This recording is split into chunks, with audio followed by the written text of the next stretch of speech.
ರೈತರ ಹಾಲು ಖರೀದಿ ದರ ಹೆಚ್ಚಳಕ್ಕೆ ಆಗ್ರಹಿಸಿ ರೈತ ಸಂಘದ ಪ್ರತಿಭಟನೆ. ನೆಲಮಂಗಲದಲ್ಲಿ ನೂರಾರು ಹಾಲು ಉತ್ಪಾದಕರ ಸಹಕಾರ ಸಂಘ ಸದಸ್ಯರ ಪ್ರತಿಭಟನೆ. ಹಾಲಿನ ಖರೀದಿ ದರವನ್ನ ಲೀಟರ್ಗೆ 10 ರೂಪಾಯಿ ಹೆಚ್ಚಿಸುವಂತೆ ಒತ್ತಾಯ. ರೈತ ಸಂಘ, ಹಸಿರು ಸೇನೆ ಹಾಗೂ ಹಾಲು ಉತ್ಪಾದಕರ ಸಂಘ ಸದಸ್ಯರಿಂದ ಪ್ರತಿಭಟನಾ ರ್ಯಾಲಿ. ಹೆದ್ದಾರಿ ಮೂಲಕ ಮೆರವಣಿಗೆ ನಡೆಸಿ ತಾಲೂಕು ಕಚೇರಿ ಎದುರು ಧರಣಿ. ಮುಂಗಾರು ಮಳೆ ಕೊರತೆಯಿಂದ ಹೈನುಗಾರರು ಸಂಕಷ್ಟಕ್ಕೆ ಸಿಲುಕಿದ್ದಾರೆ. ಪಶು ಆಹಾರ, ಮೇವು ಹಾಗೂ ಔಷಧಗಳ ಬೆಲೆ ಏರಿಕೆಯಿಂದ ಉತ್ಪಾದನಾ ವೆಚ್ಚ ಹೆಚ್ಚಳ. ಹಾಲು ಉತ್ಪಾದಕರಿಗೆ ಸೂಕ್ತ ಬೆಲೆ ನೀಡುವಂತೆ ಸರ್ಕಾರಕ್ಕೆ ಆಗ್ರಹ. ರಾಜ್ಯದ ಹಲವೆಡೆ ಬರ ಪರಿಸ್ಥಿತಿ ಹಿನ್ನೆಲೆ ಹೈನುಗಾರಿಕೆ ಸಂಕಷ್ಟಕ್ಕೆ ಸಿಲುಕಿದೆ. ಹಾಲು ಉತ್ಪಾದಕರನ್ನು ರಕ್ಷಿಸಲು ತಕ್ಷಣ ಕ್ರಮ ಕೈಗೊಳ್ಳುವಂತೆ ಒತ್ತಾಯ. ಬುಮಲ್ ನಿರ್ದೇಶಕ ಭವಾನಿಶಂಕರ್ ಬೈರೇಗೌಡರಿಂದ ಸರ್ಕಾರಕ್ಕೆ ಮನವಿ. ಬೇಡಿಕೆ ಈಡೇರಿಸದಿದ್ದರೆ ಹೋರಾಟ ತೀವ್ರಗೊಳಿಸುವ ಎಚ್ಚರಿಕೆ.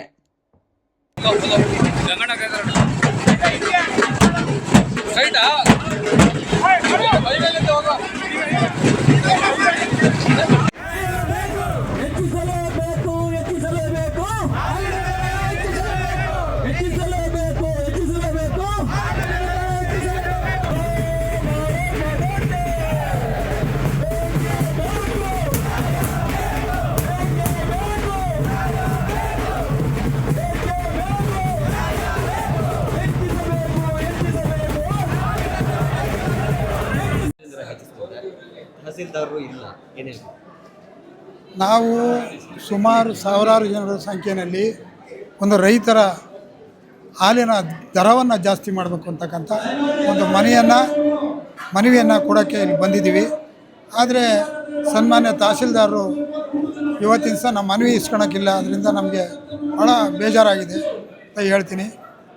ಇವತ್ತಿನ ದಿವಸ ನಮ್ಮ ತಾಲೂಕಿನ ರೈತ ಬಾಂಧವರಲ್ಲಿ ನಾವು ಹಾಲು ಜಲ ಜಾಸ್ತಿ ಮಾಡಬೇಕಪ್ಪ, ನೀವೆಲ್ಲ ಬರಬೇಕು ಅಂತಕ್ಕಂಥ ಒಂದು ಕೂಗು ಕೊಟ್ಟಿದ್ದಕ್ಕೆ ಸುಮಾರು ಸಾವಿರಾರು ಸಂಖ್ಯೆಯಲ್ಲಿ ನಮ್ಮ ರೈತರು ಆಗಮಿಸಿದ್ದಾರೆ. ಈ ಆಗಮಿಸಿರ್ತಕ್ಕಂಥದ್ದು ನಾವು ಬೇರೆ ಏನು ಸರ್ಕಾರಗಳನ್ನು ಕೇಳಲ್ಲ. ಎಲ್ಲ ಬೆಲೆಗಳು ಜಾಸ್ತಿ ಆಗಿದ್ದಾವೆ. ಪ್ರತಿಯೊಂದು ಬೆಲೆ ಜಾಸ್ತಿ ಆಗಿದೆ, ನಿಮಗೂ ಗೊತ್ತು, ನಮಗೂ ಗೊತ್ತು.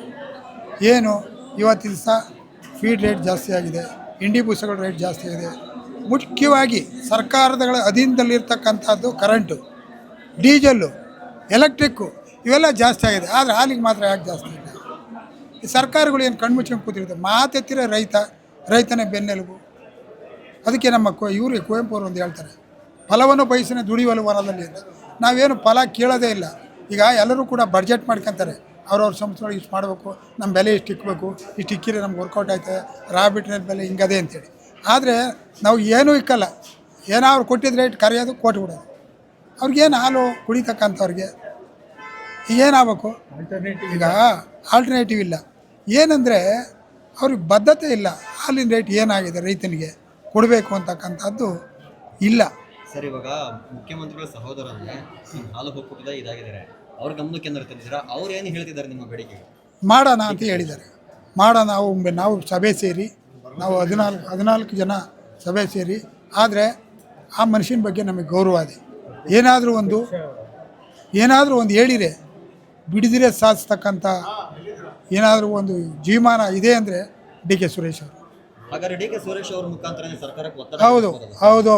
ಈಗ ಡಿ ಕೆ ಶಿವಕುಮಾರ್ ಮುಖಾಂತರನೇ ನಾವು ಸರ್ಕಾರಕ್ಕೆ ಒತ್ತಡ ಹಾಕೋದು. ರೈಟ್ ಜಾಸ್ತಿ ಮಾಡೇ ಮಾಡ್ತಾರೆ ಅಂತಕ್ಕಂಥ ನಂಬಿಕೆಯನ್ನು ನಾವು ಡಿ ಕೆ ಶಿವಕುಮಾರ್ ಮೇಲೆ ಕಟ್ಕೊಂಡಿದ್ದೀವಿ. ಮಾಡೇ ಮಾಡ್ತಾರೆ. ಅನೇಕ ಸವಲತ್ತುಗಳನ್ನ ಪಡೋಕ್ಕೆ ನಾವು ಫೀಡ್ಗೆ ಎಷ್ಟೋ ಹೇಳಿ ಸಾಕಾಗಿದೆ. ಅದು KMF ಕಂಟ್ರೋಲ್ ಆಗಿದೆ, ಫೀಡ್ ಫ್ಯಾಕ್ಟ್ರಿಗಳು. ಅದನ್ನು ಈಗ ನಾವು ಸಪ್ರೇಟ್ ಫ್ಯಾಕ್ಟ್ರಿ ಮಾಡಿ ಅದರಿಂದ ಒಳ್ಳೆ ಉತ್ತಮ ಫೀಡು ಮಾಡಬೇಕು ಅನ್ನೋದು ನಮ್ಮ ಗಮನದಲ್ಲಿದೆ. ಸರ್, ಇವಾಗ ಬೇರೆ ಜಿಲ್ಲೆಗೆ ಬೇರೆ ತಾಲೂಕಲ್ಲೂ ಕೂಡ ಇದೇ ವಿಷಯಕ್ಕೆ ಹಾಲಿನ ದರ ಹೆಚ್ಚಳ ಮಾಡುವಂತೆ ಪ್ರತಿಭಟನೆಗಳನ್ನ ಮಾಡಿದ್ದಾರೆ. ಅದಕ್ಕೂ ಕೂಡ ಇದುವರೆಗೂ ಸರ್ಕಾರ ಸ್ಪಂದಿಸಿಲ್ಲ. ಪ್ರತಿಭಟನೆ ಮಾಡಿರೋದು ಅಧಿಕಾರಿಗಳು ಏನು ಮಾಡ್ತಾರೆ? ನಮ್ಮ ನಾಯಕರು ಏನು ಮಾಡಬೇಕು? ಅನೌನ್ಸ್ ಮಾಡಬೇಕು, ಮಾಡ್ರೆ ಅಂದರೆ ಮಾಡ್ಬೇಕು ಅವರು, ಅಲ್ವಾ? ಅಧಿಕಾರಿಗಳು ಸ್ಪಂದಿಸಿಲ್ಲ. ಹೌದು. ಅದೆಲ್ಲ ಸರ್ಕಾರದ ಲೆವೆಲ್ಲ ನಡೀತಾ ಇದೆ. ಎಲ್ಲ ಪ್ರತಿಭಟನೆಗಳು ಮುಗೀತಿದ್ದಂಗೆ ಸದ್ಯದಲ್ಲೇ ಗುಡ್ ನ್ಯೂಸ್ ಬರೋದು ಗ್ಯಾರಂಟಿ. ಅದರಲ್ಲಿ ಯೋಚನೆ ಮಾಡೋಂಗಿಲ್ಲ. ಸರ್, ಇವತ್ತು ಪ್ರತಿಭಟನೆಯ ಮುಖ್ಯ ಉದ್ದೇಶ ಹಾಗೂ ಎಷ್ಟು ದೂರ ಬಂದಿದ್ದೀರಾ? ಎಷ್ಟು ಜನ ಸೇರಿದ್ರು? ಸುಮಾರು 5 ಕಿಲೋಮೀಟ್ರಿಗಿಂತ ಜಾಸ್ತಿ. ಯಾರು ಹೇಳಿರು ಅಲ್ಲಿ TV ತಗೋಬಿಟ್ಟು ಹಿಂಗೆ ಬರೋಣ ಅಂತ? ಕೇವಲ 1 ಕಿಲೋಮೀಟ್ರ್ ಆಗೋದು. ನಾವು ಬೇಡ, ನಾವು ರೈತರು 5 ಅಲ್ಲ 10 ಕಿಲೋಮೀಟ್ರ್ ಆದರೂ ನಡ್ಕೊಂಡು. ಯಾಕೆ ಅಂದರೆ ಪ್ರತಿ ದಿವಸ ಇಲ್ಲಿ ಯಾರೋ ಹೇಳ್ತಾಯಿದ್ರು ನಮ್ಮ ರೈತರು, ನಿಜವಾಗೂ ಸುಳ್ಳಲ್ಲ, 4 ಗಂಟೆ 3:30 ರಾತ್ರಿ ಎದ್ದು ಸಗಣಿಗಳೆಲ್ಲ ಬಾಚಾಕಿ, ಅರ್ಥ ಆಯ್ತಾ, ಅವಕ್ಕೆಲ್ಲ ಮೇವು ಹಾಕಿ ಅವಕ್ಕೆ ನೈಸ್ ಮಾಡಿ ಹಾಲು ಕರೆದು ತಗೊಂಡು ಹೋಗ್ತೀವಿ. ಯಾವುದೋ ಒಂದು ಒದ್ಬಿಟ್ರೆ ಒಂದು ಹಸಿನ ಹಾಲು ಹೊರಟೋಯ್ತು, ಏನೋ ಅಕಸ್ಮಾತು ಅದಕ್ಕೇನಾಯ್ತು ಒದ್ಬಿಟ್ರೆ ಒಂದು ಹಸಿನ ಹಾಲು, ಅದನ್ನೇನೋ ಸರ್ಕಾರಗಳು ಗಮನಕ್ಕೆ ಹಾಕ್ಯಂತವ ಇಲ್ಲ, ಯಾರಿಗೆ ಗೊತ್ತು. ಇವತ್ತಿನ ದಿವಸ ಸರ್ಕಾರಗಳು ಗಮನ ಹರಿಸ್ಬೇಕು. ನಾವು ಸುಮಾರು 3 ವರ್ಷಗಳಿಂದ ರೈತರ ಮನೆ ಬಾಗಿಲು ತಿರುಗಿದ್ದೀನಿ. ಅವರು ಎಂತೆಂಥ ಕಷ್ಟದಲ್ಲವ್ರೆ. ಅವ್ರು ಊಟ ಮಾಡೋದು ಅದೇ ಜಾಗ, ದನ ಕಟ್ಟಾಕಿಡೋದು ಅದೇ ಜಾಗ, ಅವು ಗಂಜಲಾಗಿಂದ ಊದಿದ್ರೆ ಆ ಊಟಕ್ಕೆ ಸಿಡಿತಾ ಇರ್ತದೆ. ಅಂಥ ಪರಿಸ್ಥಿತಿನೊಳಗೆ ಜೀವನ ಮಾಡ್ತಾರೆ. ಸರ್ಕಾರಗಳು ಅದನ್ನ ಗಮನಕ್ಕೆ ಹಾಕ್ಬೇಕು. ಈಗ ನಮಗೇನು ಬಿಟ್ಟು ಕೊಡಿ ಅಂತ ಹೇಳಲ್ಲ, ಯಾವುದೋ ಬಿಟ್ಟು ಭಾಗ ಕೊಡ್ತಾರೆ, ಅದ್ರ ಬಗ್ಗೆ ನಾನು ಹೆಚ್ಚಾಗಿ ಮಾತಾಡಲ್ಲ. ನಮಗೇನು ಬೇಡ, ನಾವು ಸಂಪಾದನೆ ಮಾಡ್ತಕ್ಕಂಥ ಹಾಲಿಗೆ, ಗುಣಮಟ್ಟದ ಹಾಲಿಗೆ ನೀವು ಸುಮಾರು ಒಂದು 10 ರೂಪಾಯಿ ಕೊಡಿ. ಆಮೇಲೆ ಹಾಲಿನ ಬೆಲೆ, ಎಲ್ಲ ಬೆಲೆ ಜಾಸ್ತಿ ಆಗಿದೆ. ಆಗಿದೆ ಇಲ್ವಾ? ನಿಮಗೆ ತಿಳಿದಿದೆ, ಕರೆಂಟ್ ಬೆಲೆ 2 ಸಾರಿ ಜಾಸ್ತಿ ಆಯಿತು, ಎಣ್ಣೆ ಬೆಲೆನೂ ಜಾಸ್ತಿ ಆಗಿದೆ. ಯಾಕೆಂದರೆ ನಮ್ಮ ರೈತರು ಕಷ್ಟ ಬೀಳೋದು, ಅದು ಒಂದು ಪ್ಯಾಕೆಟ್ ಕುಡಿಬೇಕು, ಕುಡಿಯೋಕೆ ಅದು ಕೂಡ ಜಾಸ್ತಿ ಮಾಡಿಕ್ಯವ್ರೆ. ಡೀಸೆಲ್ ಬೆಲೆ ಜಾಸ್ತಿ ಮಾಡಿಕ್ಯವ್ರೆ, ಪ್ರತಿಯೊಂದು ಟ್ರಾನ್ಸ್ಪೋರ್ಟ್ ಜಾಸ್ತಿ ಆಗಿದೆ. ಇದೆಲ್ಲ ಆಗಿರುವಾಗ ಇವರು ಸುಮ್ಮನೆ ಕೂತ್ಕೊಂಡ್ರೆ ಹಂಗೆ. ಅದಕ್ಕೋಸ್ಕರ ನಾವು ಇವತ್ತಿನ ದಿವಸ ಕಿಚ್ಚು ಹಚ್ಚಿದ್ದೀವಿ. ಏನಾದರೂ ಅದು ಗಮನಕ್ಕೆ ಒಂದು ವಾರ 15 ದಿವಸದೊಳಗೆ ಗಮನಕ್ಕೆ ಹಾಕಿಲ್ಲ ಅಂದರೆ ಇದೇ ರೀತಿ ನಾವು 14 ತಾಲೂಕುಗಳಿಂದ ಬೆಂಗಳೂರಲ್ಲಿ ಜಾಗ ಇಲ್ದಂಗೆ ಮಾಡ್ತಕ್ಕಂಥ ಕೆಲಸ ನಾವು ಮಾಡ್ತೀವಿ. 14 ಜನ ನಾವು ಒಗ್ಗಟ್ಟಾಗಿದ್ದೀವಿ, ತಂದಿದ್ದೀವಿ, ಈಗ ತತ್ತಾ ಇದ್ದೀವಿ. ಇದು ಸರ್ಕಾರಕ್ಕೆ ಹೋಗೋದು, ಸರ್ಕಾರಕ್ಕೆ ಹೋಗುತ್ತೆ, 100% ಈಡೇರುತ್ತೆ ಅಂತ ನನಗೆ ನಂಬಿಕೆ ಇದೆ. ಬೇರೆ ಬೇಡಿಕೆಗಳೇನಾದ್ರು ಇದೆಯಾ? ಬೇರೆ ಏನಿಲ್ಲಪ್ಪ, ನಮ್ಗೆ ಹಾಲಿಂದ ಅಷ್ಟೇ. ನಾವು ಬೇರೆ ಹೇಳಿಕೆ ಏನಿದೆ, ಒಳ್ಳೆ ಫೀಡ್ ಕೊಡಬೇಕು, ಒಳ್ಳೆ ಗುಣಮಟ್ಟದ ಹಾಲು ಕೊಡಬೇಕು. ಇವಾಗ 1 ರೂಪಾಯಿ ಲಾಭಾಂಶವನ್ನು ಕೊಟ್ಟಿದ್ದೀವಿ ವರ್ಷಕ್ಕೆಲ್ಲ. ಅದೇ ರೀತಿ ನಾವು ಮುಂದಿನ ವರ್ಷಗಳಿಗೆ 3 ರೂಪಾಯಿ ಲಾಭಾಂಶ ಕೊಡಬೇಕು ಅಂತ. ಎಷ್ಟು? 3 ರೂಪಾಯಿ. ಈಗೇನು ಬೆಲೆ ಕೊಟ್ಟರೆ ನಾವು ಹಿಂದೆ ಇದ್ದ ಬೋರ್ಡ್ಗಳು ಏನು ಮಾಡೋರು ಅಂದರೆ 4 ರೂಪಾಯಿ ಕೊಟ್ಟರೆ 2 ರೂಪಾಯಿ ಮೇಂಟೆನ್ಸ್ಗೆ ಅಂತ ಹಾಕೊಳ್ಳೋದು. ಖಂಡಿತ ಹಾಕೊಳ್ಳೋದು. ನಾವು ಏನು ಸರ್ಕಾರ ಕೊಡ್ತದೆ ಅಷ್ಟು ದುಡ್ಡನ್ನು ನಾವು ನೇರವಾಗಿ ರೈತರಿಗೆ ಟ್ರಾನ್ಸ್ಫರ್ ಮಾಡ್ತೀವಿ. Thank you.